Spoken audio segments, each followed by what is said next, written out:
The following episode will contain spoilers. You have been warned. You're listening to Cinema IRL, the podcast that throws you into the movie and asks the question, what would you do? Yeah, my childhood is officially ruined. Turns out our medieval monetary equalizer was about as dirty as they came. Come listen as Amber and Scott discuss the death of Robin Hood. And now, Cinema IRL. I wish I could switch places for just one day. What would you do? Put yourself in my shoes. How do we handle this? What do you do? Put yourself in my position. What would you do? Now it's your turn. Well, that bashes in a piece of my childhood.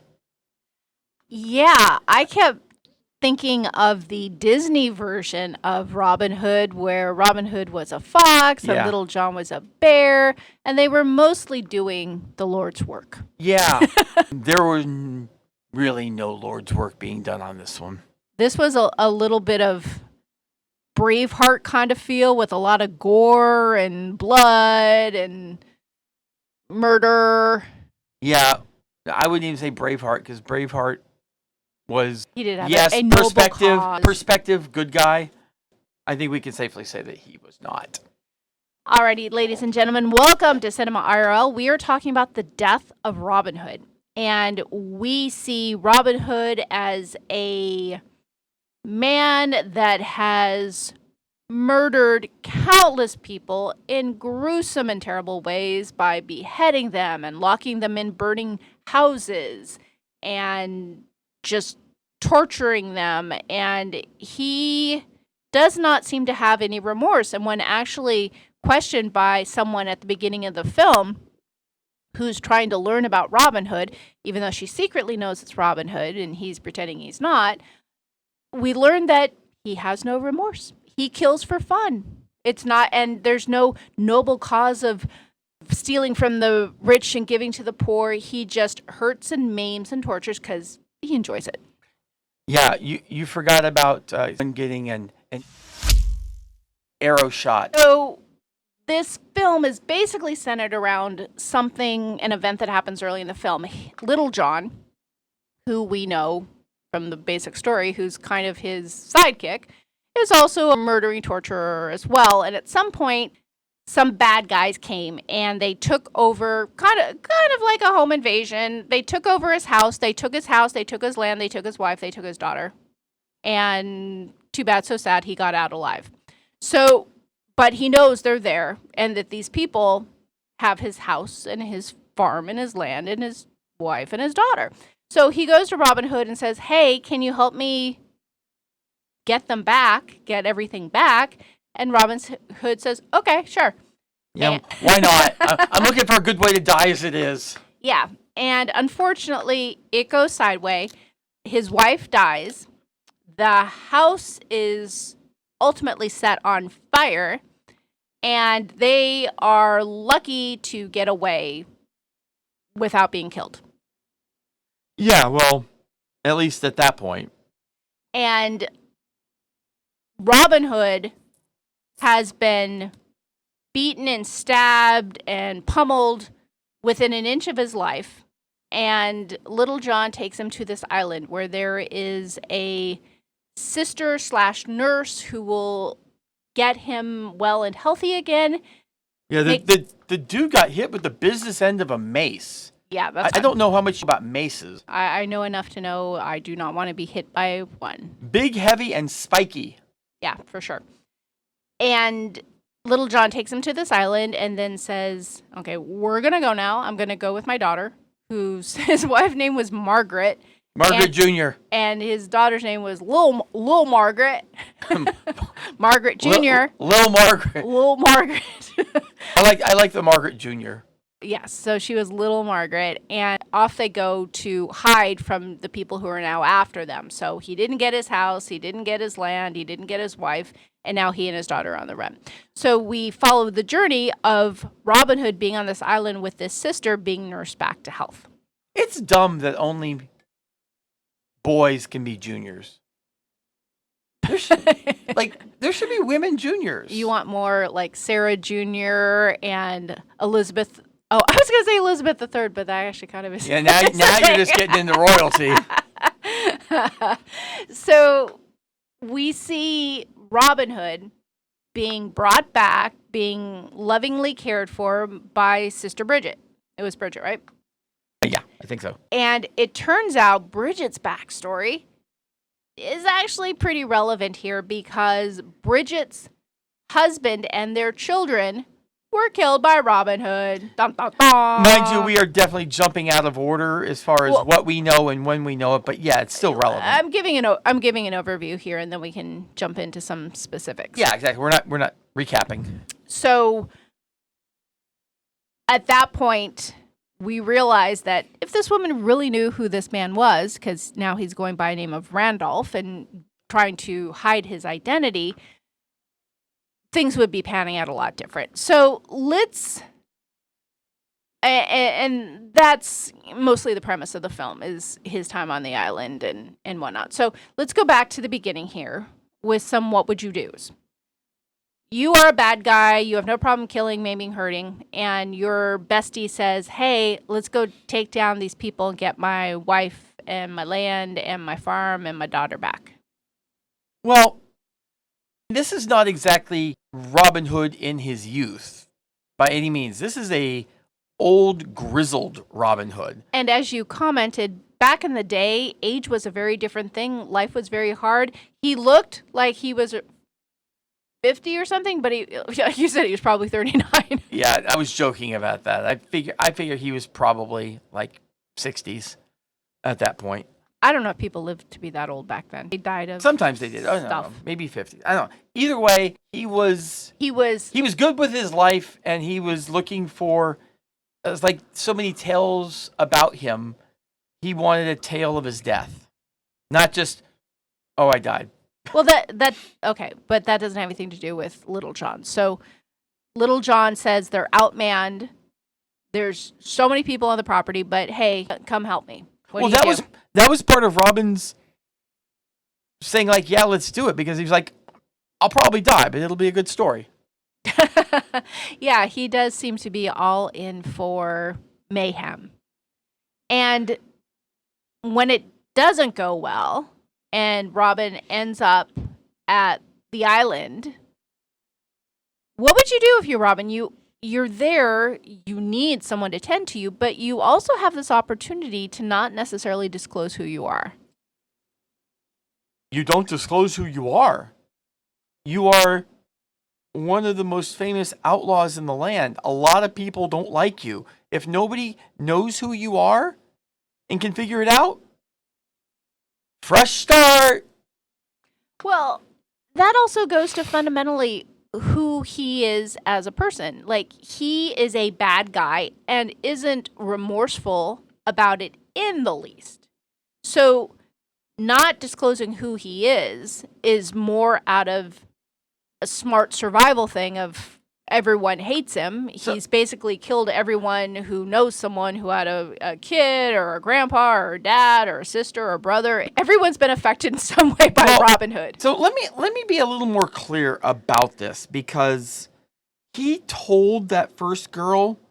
Robin told the first girl that he was a remorseless, terrible, awful killer. Right. But as we learn a little bit on, like, some of the mythology behind Robin Hood was kind of a thing. Like, he primarily targeted people who weren't good and did do a little bit of the robbing of the rich and giving to the poor, but it wasn't like a life's mission type thing. It was I'll do this while I'm doing everything else. Well, and it was a vicious cycle, because what we learn later in the film is, so let's just say he kills John and Sam. But then John and Sam's kin want to kill Robin Hood. So then he has to kill John and Sam's sons. Then John and Sam's sons, brothers, cousins want to come after Robin Hood and kill him. So it's this never-ending perpetual cycle of killing and death and revenge. Yeah. At a certain point, if you're Robin Hood, you're like, I'm getting too old for this shit. Yeah. I'm tired of all these cycles, which you could tell when that one boy, like, Arthur, I don't remember what his real name was, Goyen or something, whatever. He was going to kill Robin Hood, and Robin Hood realized it and basically told him, listen, I could kill you, or I could try to break the cycle. You just tell everyone that there's a blood debt paid. I don't kill you. I don't see you again, and I don't have to kill you. Well, what would you do in that situation? So a man comes to the island wounded in need of care, but he keeps looking at little Margaret. And you realize in him looking at little Margaret, he is somehow associated with what happened at the farm and all the killing and the death, and that he is there to do some harm. Margaret, yeah. So what would you do if you were Robin Hood and you saw this guy who you didn't necessarily know, but you recognized the signs? Yeah. I think what he did was probably a good thing, because you could tell, like, he didn't have he wasn't in the game anymore. He was looking to get out. And he wanted to stop banging. But he understands that these things can be, like, revenge is generational. Like, I do this because of what somebody did to this person, and it forever repeats. So he basically just talks sense to the kid and say, listen, I get it. I understand. Well, is that what you would do if you were Robin Hood?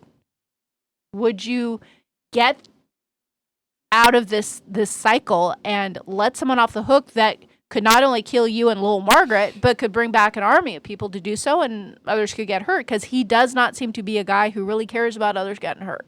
Yeah, so again, I feel like as he's getting older, he's getting softer. And one, he didn't want to kill him and then have to spark something further. Well, I don't know how much softer he's getting. He just killed people recently. That's why he was on the island. So that was cause. Like, that was a reason, because he was trying to get back John's family and stuff like that. This kid... And little Margaret. I like to say little Margaret. This kid had never wronged him. His only crime was being born into a family that had been wronged by Robin Hood. So basically, hey, you haven't done anything to me. I'm going to give you a chance to not, and to allow yourself to live. So tell them the blood debt's paid. That way, they're no longer seeking vengeance, which, let me tell you, vengeance in the heart sucks, because it blinds you and it just makes you a worse person. So telling everyone, hey, I killed her, it's fine, means everyone's like, okay, well, we've gotten our vengeance. That's out of our hearts. Like, we got the last laugh on this. And at the same time, he doesn't have to actually kill Margaret or get killed or let this thing, like, he's able to actually squash the beef in a very aggressive fashion. So I like the actions of both Robin Hood and the kid. So this brings up an interesting conversation. Would you consider yourself a revengeful, spiteful person? Sure as hell can be. Yeah. Like, depends on the level you've pissed me off. And this is interesting because it's not like someone wronged you personally. They did impact you.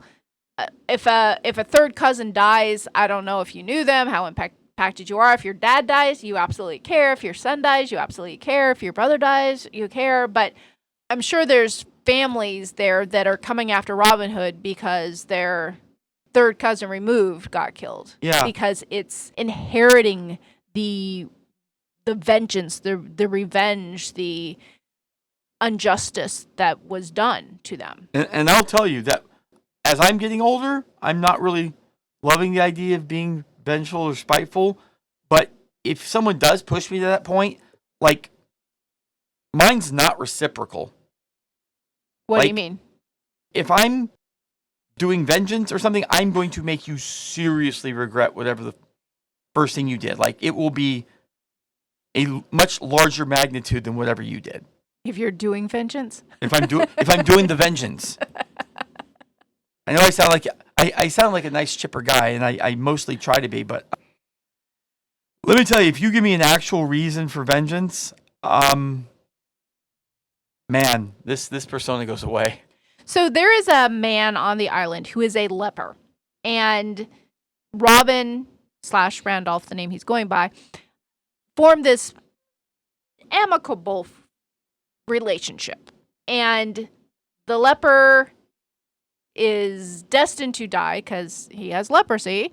And on his deathbed, he ends up talking to Randolph. And it turns out that the leper actually knows that Randolph is Robin Hood. Yeah, Robin got his ear once. Rim shot. Yeah, more than got his ear, he cut off his ear. So this man who's dying, who's been friendly with Robin, actually lost an ear to Robin. So the plot thickens. Now, Hang on. We're going to let the plot thicken, but we're going to do it after we take a quick break.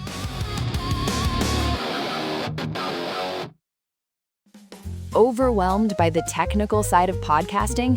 Duncast makes creating a professional-sounding podcast incredibly simple. I was terrified of the technical side of podcasting. Duncast made it so simple that I launched my first episode in under 30 minutes.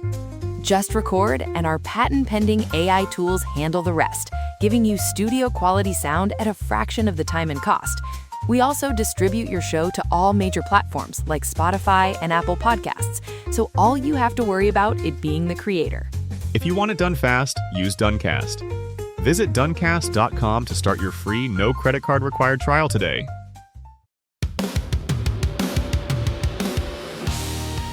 We are back, and you were thickening the plot. yeah, I was talking about severed ears. So as this leper is dying, he says, yeah, you got me, dude. You got my ear. Okay, he didn't say that kind of fun and casually. But he also says, I know who you are. I'm obviously not telling anyone because I'm dying. Do not tell Sister Bridget. Her husband was murdered by you, and it would absolutely mess her up. Do not tell her who you are. And he says, okay. And then he tells her. So, you could take this a couple of ways. I took it as Robin being a selfish son of a bitch. Like, he wants his death in a way, and he is bestowing this sorrow on this lady all over again, reminding her of everything. And you helped nurse back to health the guy who burned your husband and your kids alive. He didn't say or act like, ha ha, I killed your husband. But it's kind of what it was, like, hey, I killed your husband and your kid, because he... I didn't get a ha ha. What was it? It wasn't ha ha. There was nothing ha ha about this movie. You just said ha ha. But basically, it was a selfish thing. Like, I want you to know that I'm the man that caused you this grief. And not only did her husband die in a fire, he was shut into the house and the door was barricaded. When Sister Bridget, who before she was a sister, I'm sure, found him, he was cowered in a corner, obviously devoured by fire, but he had been shielding their children in this corner, trying to keep them safe and keep them alive. So she lost her husband, she lost her children, and her husband died in this heroic gesture of trying to save their kids. So there's a lot of feelings here. What would you do if you were Sister Bridget and you found this out? It's hard because you have really changed your life because of this event. And you've really gone to a very non-violent, especially non-violent, like a committing to healing life at this point. And you have probably taken forever long to find peace through all this. And then this guy comes in and just blows that up. Like PTSD right there. Obviously, I'm pissed. I'm a vengeful person. I would definitely be plotting his death. She's a better person than I am. So here's the interesting thing. She is obviously angry and devastated and hurt and full of rage and all of the emotions as you can possibly imagine. And at the same time, she finally lands at a place of acceptance, saying, I would not have this life I have today, where she lives on an island, she's a sister, she helps heal people. I would not have this life today were it not for what you did. Yeah, that's called finding the silver lining. Yeah, I guess that is the capacity of someone who chooses to be a sister, though. Someone who chooses to have a life of service, that they do have the very unique skill to forgive, to not hang on to anger and resentment. That is a rare and admirable person who can do that. I'm all about taking certain grudges to the grave. Yeah. So basically, at the end, she had been doing bloodletting on him. Okay, what was the deal with the bloodletting? I didn't understand that. Intern, what is the reason that they used to do bloodletting? Bloodletting was historically used to balance the body's four humours, which practitioners believed was necessary to restore health and treat illness. For medical reasons? I knew it's something medical, but I don't. They also used to use leeches, for what it's worth, so. So that is ultimately how Robin Hood gets taken out, is she does a bloodletting after all of everything that's happened. It is, on Robin Hood's part, it is the ultimate final act of cowardice. Well, hang on. So let's close that loop first. So she does the bloodletting, and she goes to put a bandage on it like she always does to stop the blood, and he pulls his arm back. He's like, nah. And pulls it under the covers with him so he can bleed out. Yeah, like I said, it is the ultimate final act of cowardice on his part. Why do you say that? Well, for one, he is going to leave his death on this woman's soul. Because she said, I've never killed anyone. This is not my thing. So, ultimately, what happens is she pokes him, he bleeds out. She killed him. Well, he killed him. Quote unquote. If I were Sister Bridget and someone did that and took their arm back, that's not on me. I was going to put the bandage on you like I always do, regardless of what had happened. If you pull your arm back in, I didn't kill you. That's on you, dude. But things were different back then. Like the concepts of mortal sins and stuff like that were a big thing. Like they should still be a big thing. We just live in a violent society. You directly caused the wound that caused the man to die. Yes, the man took actions to see to it that happened. But not only was he leaving this woman with that, he is leaving little Margaret behind. Little Margaret, no. Like little Margaret says, lost her mom, lost her dad. The only real person that she's got anymore is Robin, because they kind of bonded over the whole I'm liberating you and your house got burned down and your dad got murdered. And he's teaching her like the ways of a hunter and a trapper, and how to shoot a bow, how to skin an animal. And he, I am sure, had plenty more wisdom that he could have bestowed upon her.